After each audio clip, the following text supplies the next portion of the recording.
Welcome to TechNest. Caroline, welcome. I'm going to give you a quick overview and then we'll have you hop in. All right. So today we have the lovely Caroline Harrison with us. She is a labor and employment attorney. She's the founder and managing partner of Pham Harrison LLP, and she's a mentor with one of the Tech Fort Worth programs, MCrew. So Caroline, welcome, and I'll pass it over to you now. Well, thanks for having me. I'm very excited to be here to visit with y'all today. When I was talking with Devin about doing this presentation, what we really wanted to focus on was things that we think that smaller companies and entrepreneurs might find useful in sort of the basics of employment law when you're starting out your company. So Steve, this might be a little basic for you, but maybe you'll learn something. And if you want to throw a question out there, happy to have you participate.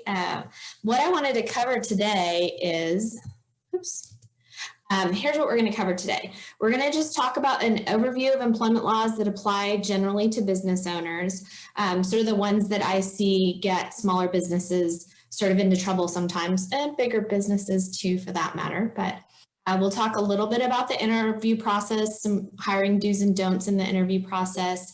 We'll talk about the basic documentation that you need to have when you hire someone. We'll talk about required disclosures under state and federal law. And then we'll wrap up by talking a little bit about employment contracts. When do you need them? What are some basic things you should think about when deciding whether you need an employment contract? And then we'll also talk about employee handbooks. When do you need an employee handbook? What would be the use of an employee handbook to you? That kind of thing. So with that, as a starting point, let me just say there are multiple employment laws that govern you as an employer, and some of them depend on the size of employer you are. So the federal employment laws, many, but not all, many of them depend on how many employees you actually have. So Title VII, which is the Civil Rights Act, that covers the typical discrimination things that we tend to think of. Race, gender, ethnicity, that kind of thing. And you have to have 15 employees to be covered by Title VII. There's also the AIDS Discrimination Act, and that is 20 employees you have to be covered by that. There's the Americans with Disabilities Act, that's 15 employees. Pregnancy discrimination is also 15 employees.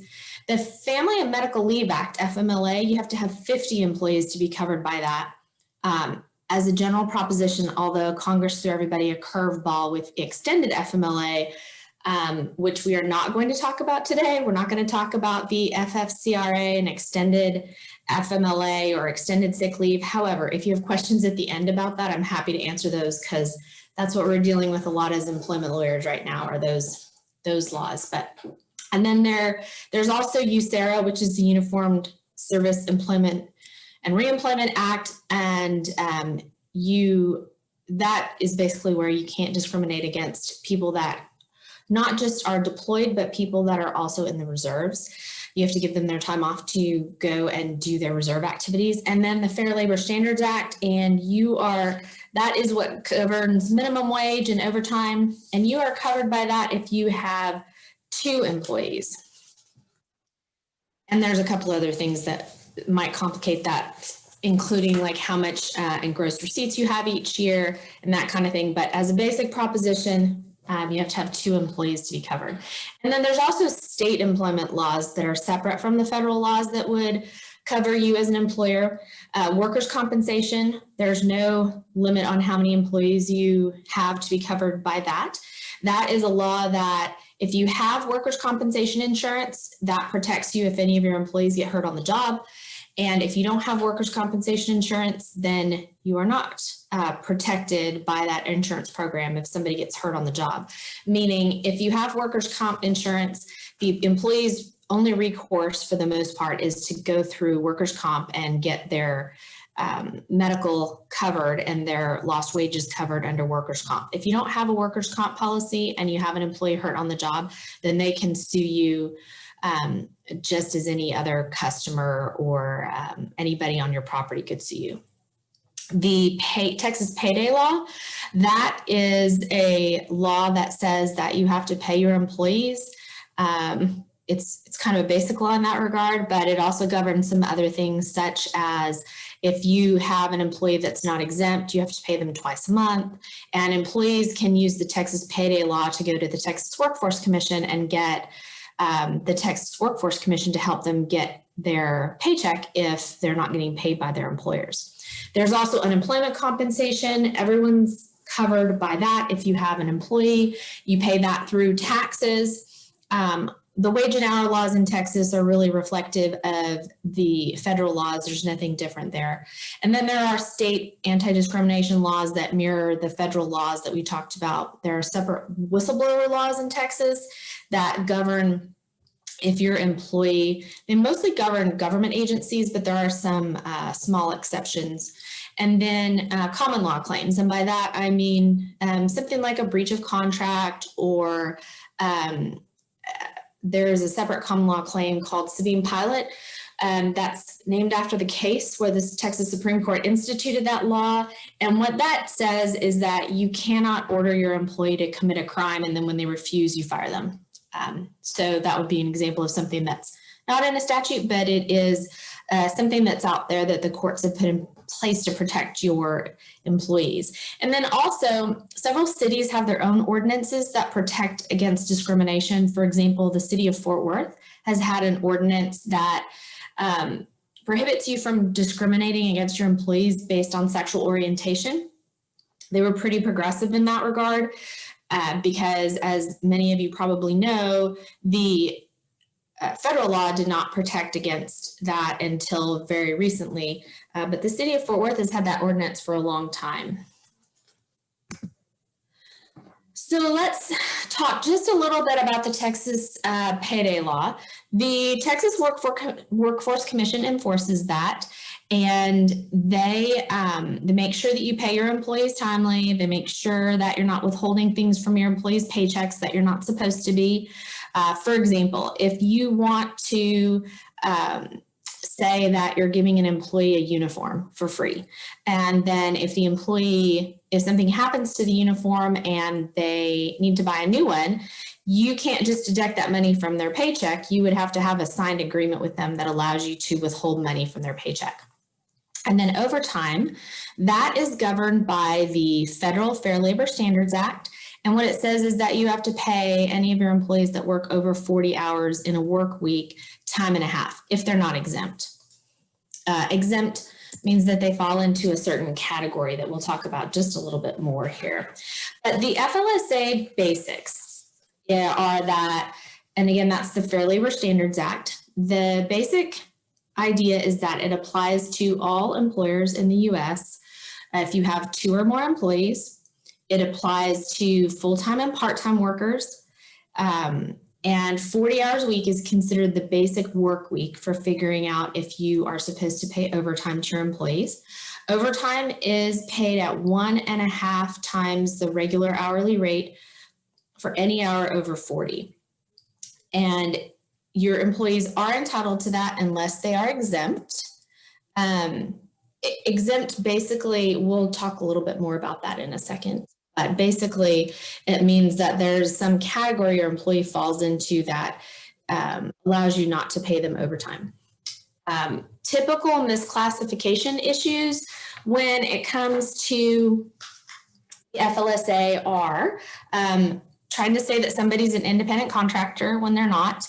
I have to say, quite frankly, I see that a lot in small startup businesses where people decide that they want to bring somebody on, but they don't want to, mess with taxes or mess with overtime. And so you decide that that person is an independent contractor.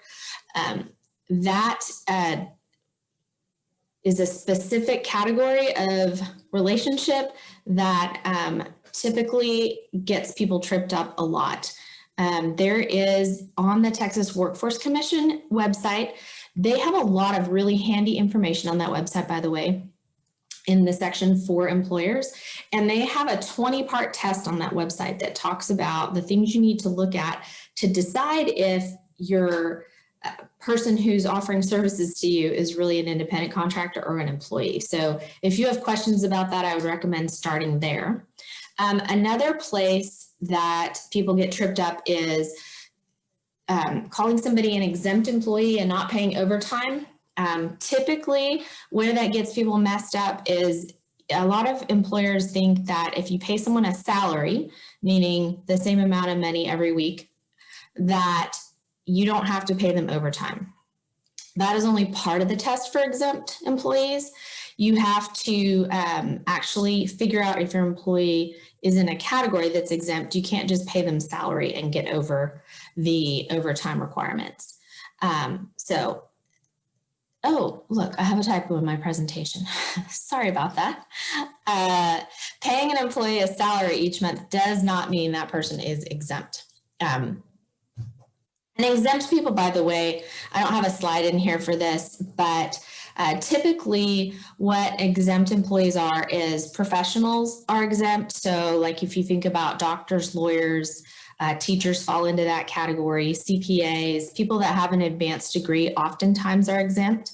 And then people that manage in your business, if they are in charge of 2 or more people and have hiring and firing authority, they're typically exempt.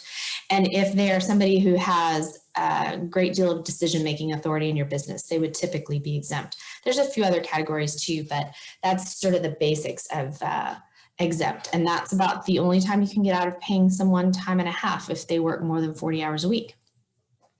So let's talk a little bit about some hiring do's and don'ts. You know, when I first started doing this, a lot of people were still advertising in the newspaper or, you know, help wanted ads. That's changed a little bit, but a lot of people still do advertise someplace.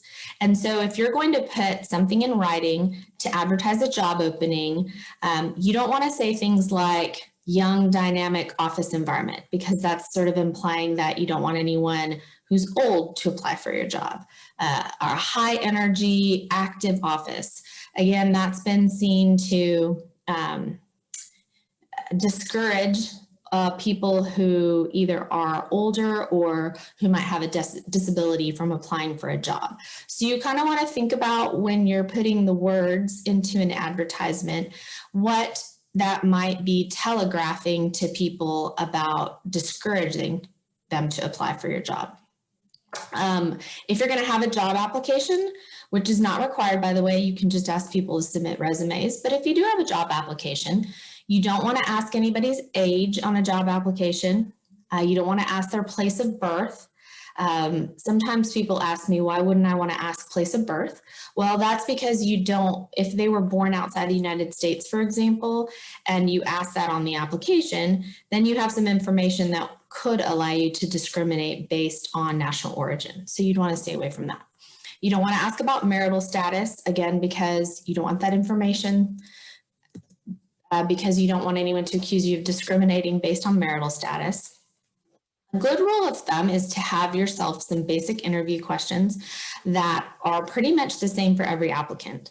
Of course, in any interview, you're going to end up talking about different things from time to time, depending on where the conversation takes you. But a typically what I recommend is start out with the same basic questions for every applicant, at least every applicant for the same job. The questions should be job related. You should avoid personal questions. You want to make sure that you're clear in the interview about the requirements of the job. If you have a job description, you definitely would want to give the person the job description, ask questions about whether they can fulfill the requirements of the job description. Sometimes I get questions about physical requirements of a job.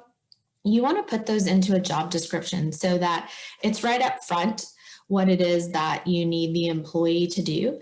And you also want to include in the job description, if you're going to have one, any essential function. Meaning, if it is very important to you that your file clerk, for example, be able to lift boxes, and the boxes are going to be up to 50 pounds, for example, you would want to put in the job description that the person needs to be able to lift 50 pounds. And the reason that you'd want to do that is because if somebody you hire comes to you and says, when the first time you ask them to lift a box, for example, and they say, oh, well, I can't lift this box, it's much too heavy, and you haven't told them ahead of time that that is a requirement of the job, you could be in a situation where you're having to accommodate that employee now and alter their job duties because you weren't upfront about what the essential functions of the job were. Other things you want, yeah. Real quick, we had a couple questions. So one of the questions was, are you allowed to ask political questions and where they fall politically?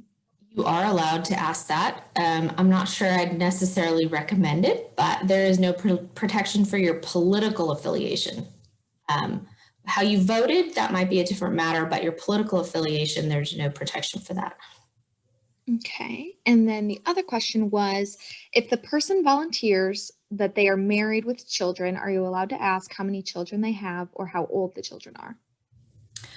I don't recommend that. I know that it seems like a really good idea to just kind of continue that dialogue and make conversation and seem like you're interested.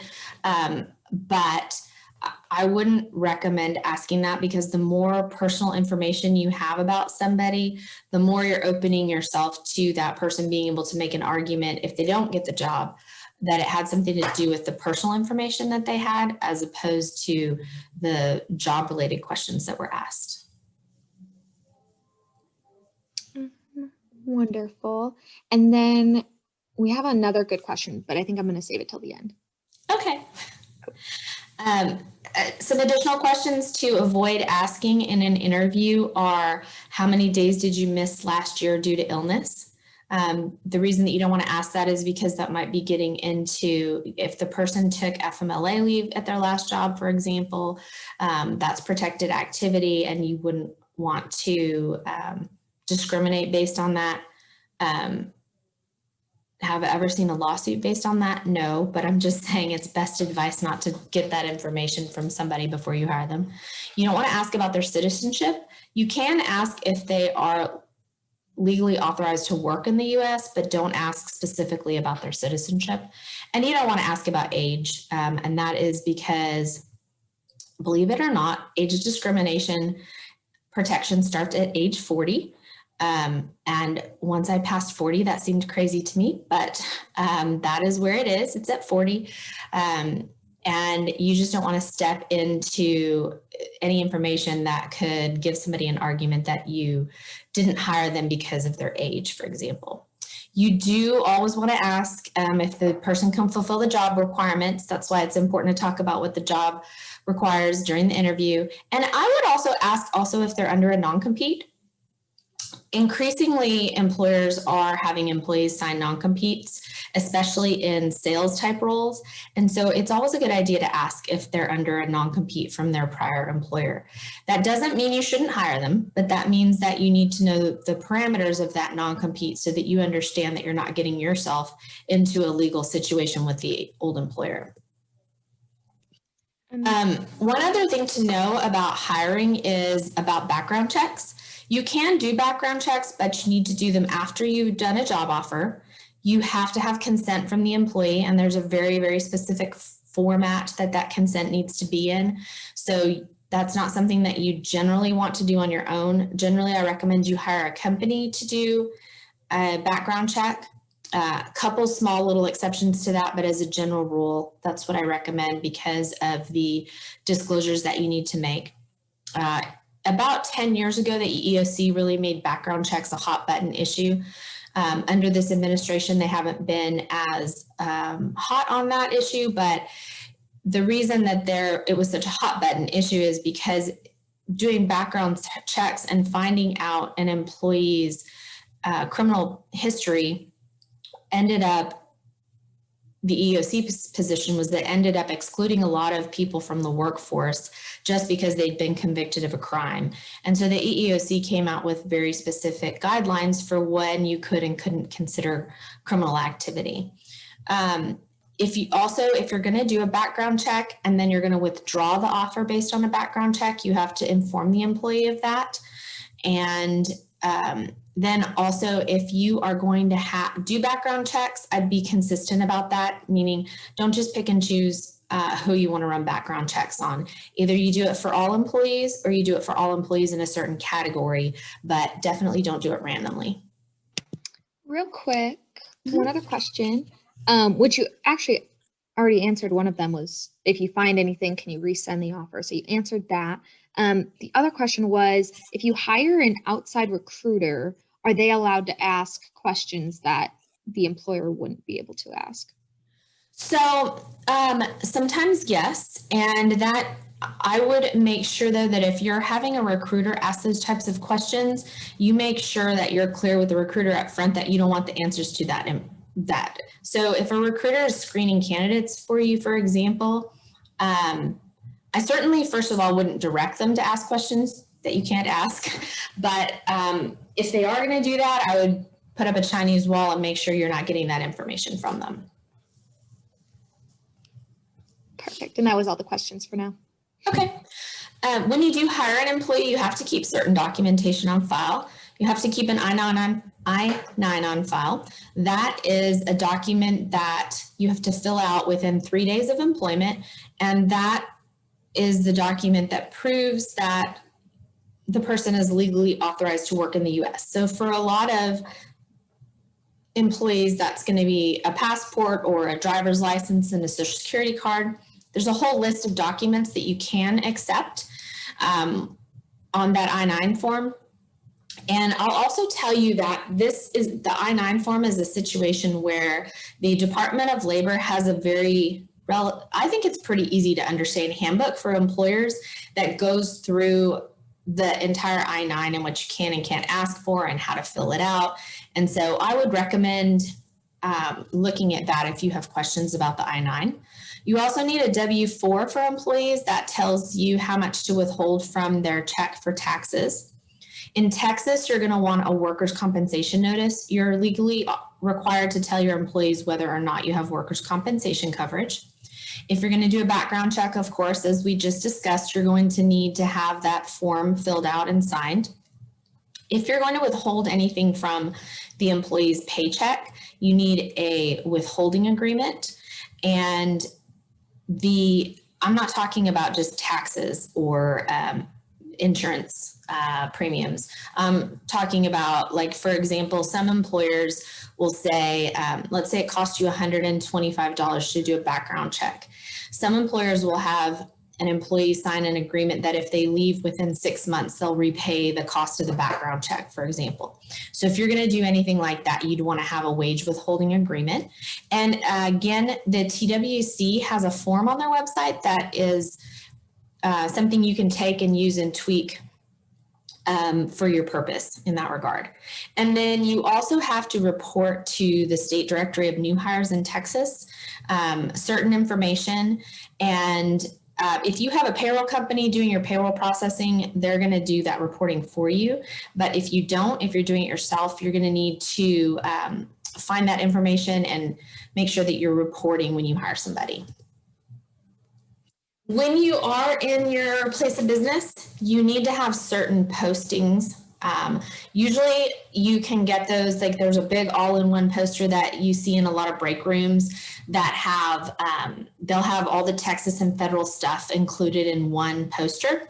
You don't have to do it that way. You could go on to the Texas Workforce Commission and print out each of those individual pages if you want and make yourself a big poster that you can put up on a bulletin board. But you are required to have these certain things posted in your break room or where your employees can easily find it. Okay, let's talk about employment contracts. When do you need one? Why would you use one? So I would say that there's a couple of reasons you might want to have an employment agreement. One of them might be if you want to have restrictive covenants in place. And I use that term to refer to all sort of non-competes and non-solicitation. If you want to have an employee tied to that after they leave your employment, you're going to have some kind of contract in place. Also, I would recommend that you get a lawyer to look at a non-compete or a non-solicit, because while they are enforceable in Texas, you have to make sure that you follow certain requirements within the agreement, and you can only have a non-solicit or a non-compete for a certain amount of time, and it has to be reasonable. And what's reasonable often depends on the specific circumstances of your company and your employee. So I definitely, if you're thinking about that, would run it by a lawyer and get them to draft it. One other thing on that from Neil, he asked, can you discuss the enforceability of non-competes for remote workers without geographic restrictions?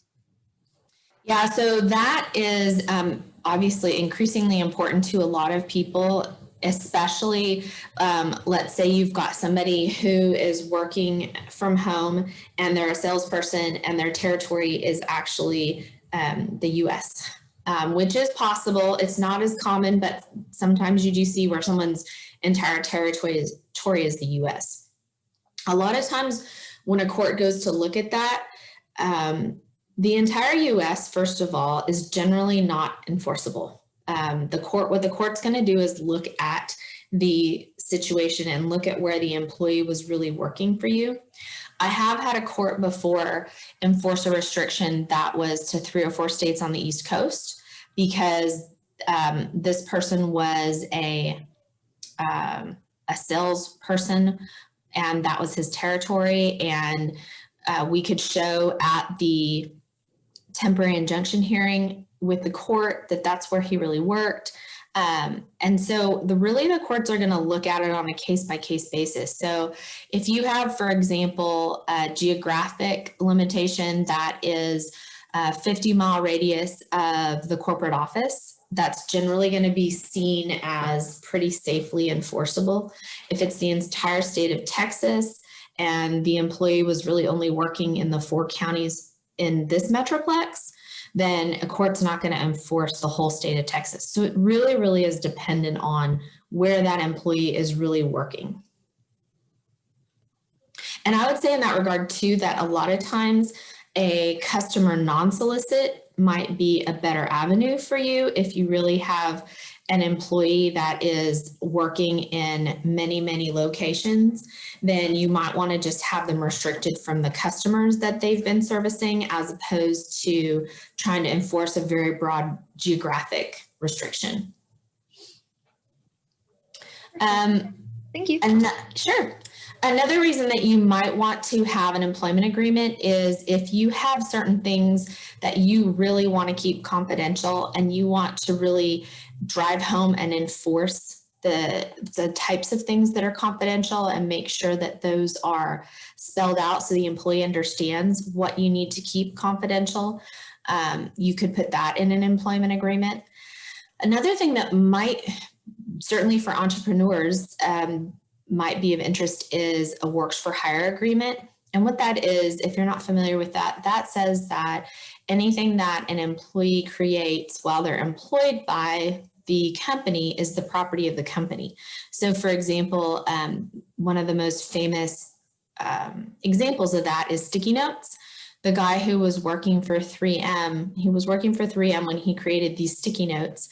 And those are the intellectual property of 3M because he was working for them when he did that. So if you don't have a works for hire agreement, I'm not saying that you're dead in the water, that you would never be able to recover that property if an employee actually created it on your time, but it makes it a lot easier if you have a works for hire agreement in place.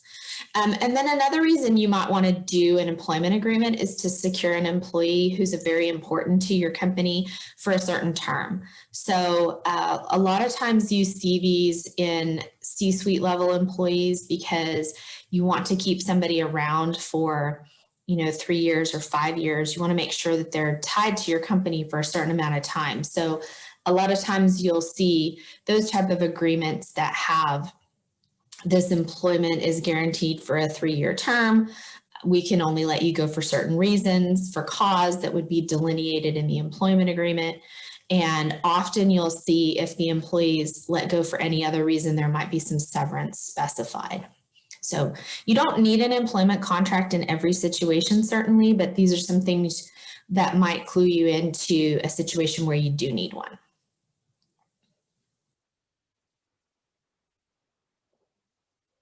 And then finally, This is an interesting debate at my house because my husband thinks that he came from very, very large companies like HP and EDS, and they always had an employee handbook, very, very policy driven kind of companies.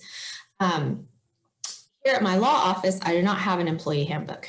I have 6 employees, and I don't think that we need an employee handbook because we don't have that many policies that need to be put into an employee handbook. I have policies. I have several policies that I have in place that are written policies, but I don't necessarily have an employee handbook.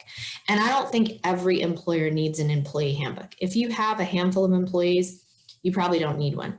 The bigger you get, the more you probably need an employee handbook. Usually I say that somewhere around 15 employees, then you might want to think about doing an employee handbook. A couple of the things you might want to ask yourself to decide if you need an employee handbook. The first one we just talked about, how many employees do I have? And part of the reason that we say at 15 employees, you want to think about having an employee handbook is because that's when all those discrimination laws start to kick in. And part of what an employee handbook does is set out the policies so that everyone understands what the clear expectations are so that, you enforce them evenly and you're treating everyone the same. And definitely when you start becoming covered by all those laws, that would be important to send that message. Also think about, what are you trying to accomplish with the handbook? Are you trying, if you're somebody that is very, very regimented and you like policies and you like rules and you want to make sure that everyone's following them and you don't have 15 employees yet, maybe you do want a handbook. Maybe you're the type of person that would benefit supremely from having a handbook. Think about what policies you have in place already.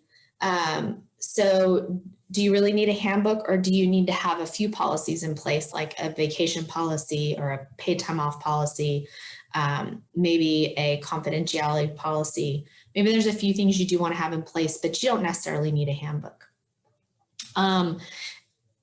Again, also one thing you want to think about is there a cultural tone that you're trying to establish? Because maybe there is a reason that you want to have a handbook in place if, again, you want to be regimented. Also, when you do put a handbook in place, you definitely want to think about the tone of your handbook and what the culture of your organization is. So when you start analyzing the policies that you want to put in place, you want to think about, it's not just as easy as go get a handbook off the internet. You definitely want to get a partner, whether it's somebody like like Steve Pegler's company, Whitney Smith, or whether it's an HR consultant, or whether it's your lawyer. But there's a lot of things you want to think about when you put a handbook in place that have to do with how you are establishing your relationship with your employees and the culture of your company. And then if you are going to put an employee handbook in place, think about, are you the kind of manager that is going to be consistent in enforcing policies? Because if you're going to put this handbook in place, but you're never going to enforce it, I think you should question whether you really need a handbook in the first place.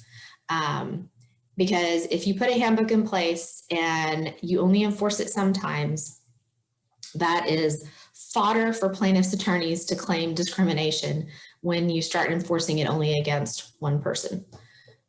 So with that, I will open it up to questions. And I also wanted to let everybody know that this is my contact information. If there's something that I can ever answer for you that would be something I could answer in 5 or 10 minutes, I'm happy to let you bounce something off me. If it's something more complicated where I think we'd need to enter an engagement, I would certainly tell you that. But if you just have a quick question, you want to bounce it off me, I'm happy to try to answer it for you. And with that, Devin, I'm going to open it up for questions.